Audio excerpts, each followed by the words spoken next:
बिस्मिल्लाहिर्रहमानिर्रहीम। तमाम देखने वाले नाज़रीन को अस्सलामु अलैकुम वरहमतुल्लाहि वबरकातुहू।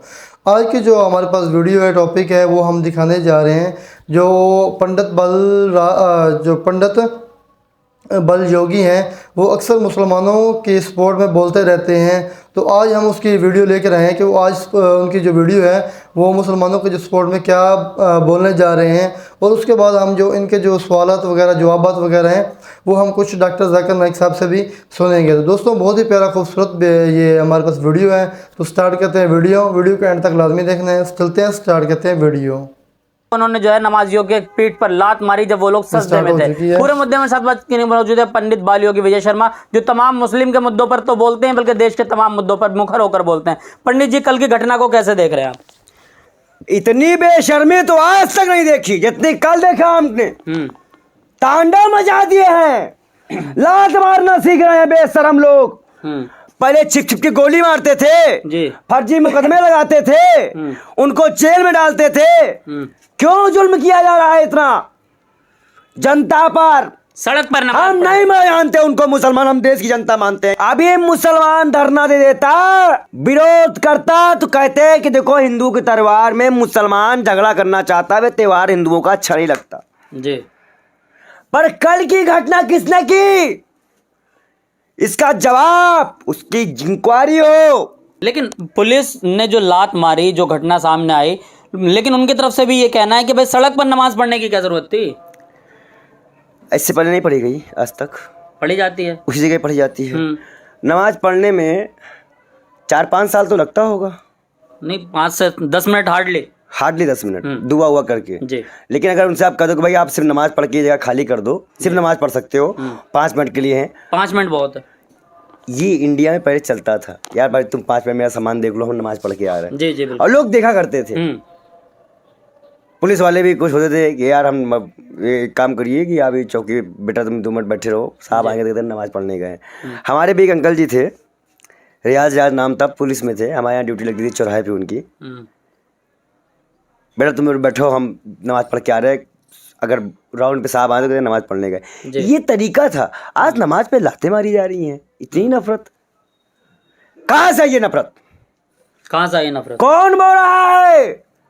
वो वर्दी पहना हुआ, हम संविधान की कसम खाते हैं जी, हम किसी जाति पाति पे भेद बिना किए हुए अपने कार्यों को निभा के, तो जाति पाति तो आ गई। अब मुसलमान होने की कितनी दोगे मुसलमानों को, इसका भी जवाब देना पड़ेगा आपको। तो कहीं ना कहीं हिसाब से राजनीति की जा रही है। मुसलमान भाइयों को शुक्रिया कि उन्होंने कुछ किया नहीं, कल तो ड्रामा ही था पूरे देश में, और ये वीडियो पूरे विश्व में गई है। अब मोदी का प्रोपगंडा नहीं चल पाएगा। मोदी सऊदी दुबई में क्या मुंह दिखाएंगे? अगर कतर ने आपको जमीन दी है तो क्या वो अपने कौम के लोगों के साथ लात मारने से लोग दिखेगा? उद्घाटन भी नहीं कर। और सुनो, कतर में सुना है कि सुनामी भी आ गई है जी, काफी तगड़ी सुनामी आई है, बाढ़ भी आ गई है। इसीलिए कहते हैं खुद के ईश्वर की पूजा करा करो, दुनिया के ईश्वर की पूजा नहीं करनी चाहिए। जैसे कि हम सिर्फ तुम्हारे मस्जिद पे दुआ कर सकते हैं, नमाज हमारे अधिकार में नहीं है जी। नमाज हम तब पढ़ सकते हैं जब हम इस्लाम में दाखिल हो जाएं। वैसे तुम हमारे यहाँ आ सकते हो, भगवान को देख सकते हो, तुम्हारे यहाँ तो हाथ जोड़ने का कंसेप्ट भी, तुम हाथ भी नहीं जोड़ सकते, लेकिन जा सकते हो जी, बैठ सकते हो, ठीक। हाँ, लेकिन तुम शामिल नहीं हो सकते जब तक तुम हमारे हिंदू धर्म में, सनातन में ना हो। ये सिस्टम है। आप वहां पे मंदिर बनवाए, हमें कोई दिक्कत नहीं, लेकिन फिलिस्तीनियों के लिए आपने क्या किया पंडित जी? लेकिन जहाँ आप तो भैया यही तो हिम्मत है ना, अंधभक्तों को यही हिम्मत मिल रही है। वो तो कह रहे हैं कतर डर के मंदिर बनवा रहा है। क्या ये चर्चा नहीं हुई थी जी? तो इसीलिए तो मुसलमान में बार-बार अत्याचार हो रहा है ना। तो मुसलमानों को यह बात अपने वहां पे पहुंचानी पड़ेगी, ये जो ओएजीसी है, जो उलमा है, कि भाई इंडिया के मुसलमानों के साथ जो जुल्म हो रहे हैं, अभी मदनी साहब ने लेटर लिखा, उस लेटर को तो कोई मतलब ही नहीं, गृह मंत्री कहाँ गया, उसके बाद फिर ये अत्याचार। अब कहाँ है सब मौलाना, एक पटल पे आते क्यों नहीं है? सवाल ये है, आप समझ नहीं रहे मैं कहना क्या चाह रहा हूँ। जब तक हम इकट्ठा होकर एक साथ नहीं बोलेंगे, अजीज साहब को 1 साल की जेल हो गई, मामला खत्म हो गया, कोई बोला ही नहीं, फिर पासा एक्ट लग गया उन पर, और उसके बाद मुसलमानों से ये हरकत, तो कहीं ना कहीं उकसाने की साजिश है। I am Wasim Bhandari, I am from Bijapur, Karnataka. I asked one of my friend to come to this program, but he said I cannot come, but I have a question and you asked this question to Dr. Zakir Naik. So the question goes like this. वो पूछते हैं कि कुरान में एक जगह बोलते हैं कि हर एक चीज का हिसाब लिया जाएगा. And just now you said, और ये क्वेश्चन वो भी बोलता है कि अगर अल्लाह चाहेगा तो हर गुनाह को माफ करके जन्नत में दाखिल करेगा. So isn't it a contradiction? This is why he's asking, because I say there is no contradiction in the glorious Quran, and this has been said by Dr. Zakir Naik, and I assure you that there is no contradiction. Thank you. भाई साहब ने अपने गैर मुस्लिम का सवाल पूछा है और कहते हैं कि कुरान मजीद में लिखा है कि हर अमाल का हिसाब लिया जाएगा, और मैंने अपने तकरीर में कहा हूँ कि अल्लाह ताला अगर चाहे तो किसी को भी माफ़ कर सकता है.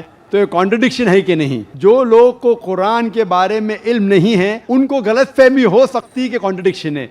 जब अल्लाह ताला फरमाते हो, कई जगह अल्लाह ताला ने फरमाया कि ज़र्रा भर अगर आपने नेक काम किया है तो अल्लाह ताला उसका हिसाब लेगा, और ज़र्रा भर गलत काम किया उसका हिसाब लेगा, इसमें कोई शक नहीं. लेकिन साथ साथ ये भी लिखा है कि अगर अल्लाह चाहे तो आपको माफ़ कर सकता है. लेकिन अल्लाह सिर्फ ऐसा नहीं चाहता है कि यह आदमी अच्छा दिखता है तो इसको माफ़ कर दूं, यह आदमी का शक्ल बुरी है तो उसको माफ़ नहीं करूँगा, यह आदमी गोरा है तो माफ़ करूँगा, यह आदमी काला है तो माफ़ नहीं करूँगा. तो फिर अल्लाह सुब्हाना व तआला अनजस्ट होंगे. माफ़ करने के भी क्राइटेरिया है, और अल्लाह ताला कुरान मजीद में ये भी फरमाता है अगर मेरा बंदा तौबा करता है तो मैं उसे माफ़ करूँगा. तौबा करने के शराइत है. तौबा करने के शराइत है कि अगर कोई आदमी गलत चीज़ करता है तो पहले उसे मानना चाहिए कि वो गलत है. नंबर 2, उस गलत काम को रोकना चाहिए. नंबर 3, उस गलत काम को फिर से नहीं दोहराना चाहिए. नंबर 4, अगर वो गलती को अंडू कर सके, उस गलती को वापस से अंडू कर सके. मिसाल के तौर पे अगर कोई शख्स चोरी करता है 1000 रुपया, वो वापस दे सकता है, उसे वापस देना चाहिए. तो अगर वो तौबा करता है और चारों शर्तों पे निकलता है तो अल्लाह ताला उसे माफ़ करेगा. उसका मतलब कॉन्ट्रडिक्शन नहीं है, क्योंकि अल्लाह ताला रहमान और रहीम है. अल्लाह रहमत वाला है, अल्लाह रहीम है. इसीलिए अल्लाह सुब्हाना व तआला इंसानों को मौका देता है कि अगर आप गलती करेंगे आपको माफ़ी मांगने का मौका दिया जाएगा. और अल्लाह ताला अगर हर इंसान की छोटी गलती पकड़े और अगर एक भी गलती को माफ़ नहीं करे तो अल्लाह के रसूल के हिसाब से कोई भी इंसान जन्नत में नहीं जाएगा. इसीलिए हर सूरे के पहले बिस्मिल्लाहिर्रहमानिर्रहीम है. सूरह तौबा सूरा नंबर 9 छोड़ के हर सूरे के पहले लिखा है बिस्मिल्लाहिर्रहमानिर्रहीम, अल्लाह के नाम से जो रहीम और रहमत वाला है. क्योंकि अल्लाह सुब्हाना व तआला दयालु है. He is loving, he is merciful, he is beneficent. इसमें कोई कॉन्ट्रडिक्शन नहीं. अल्लाह सुब्हाना व तआला में मौका दे रहा है तौबा करने का और सही रास्ते पे आने का. Hope that answers the question. ख़वातीन के शोबे में कोई अगर सवाल हो गैर मुस्लिम ख़वातीन की तरफ से तो कर सकती हैं. My name is Dhanashri Sawan and I'm student of BE Computer second year. So I just wanted to ask, is the first pair of human being is haven't been proved, but it is not established yet. But now how science will be going to prove it, because we can't go back in time. Thank you. मैंने सवाल पूछा है कि कुरान मजीद और दीगर मज़ाहिब की किताब में लिखा है कि सबसे पहली जोड़ी आदम और ईव थी. आदम अलैहिस्सलाम और हवा अलैहिस्सलाम थे. लेकिन साइंस इसे तस्लीम नहीं करता. हम वक्त में फिर से वापस नहीं लौट सकेंगे, तो किस तरीके से हम साबित करेंगे कि सबसे पहले जो जोड़ी है वो आदम अलैहिस्सलाम और बीवी हवा थे. पहले मैं ये कहना चाहता हूँ कि कुरान मजीद एक साइंस की किताब नहीं है, SCIENCE, लेकिन ये किताब है साइंस की, SIGNS. ये आयात की किताब है, ये किताब है निशानियों की.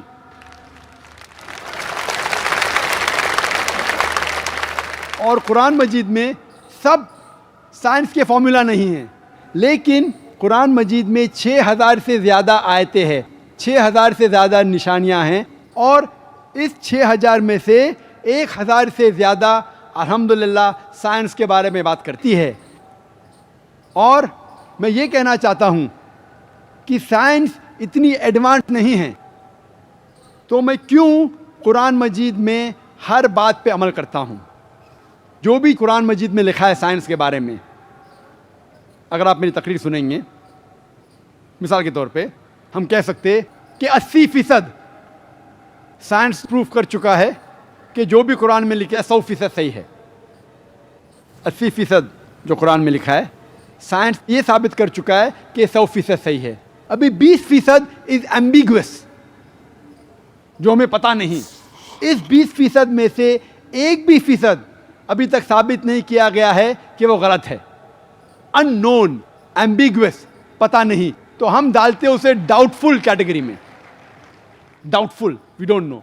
तो मेरी लॉजिक ये कहती है अगर 80% 100% सही है और 20% डाउटफुल है, अननोन है, एम्बिगुअस है, उसमें से 0.1% भी साबित नहीं हो चुका कि गलत है, क्योंकि साइंस इतनी एडवांस नहीं है कि उसे साबित कर सके।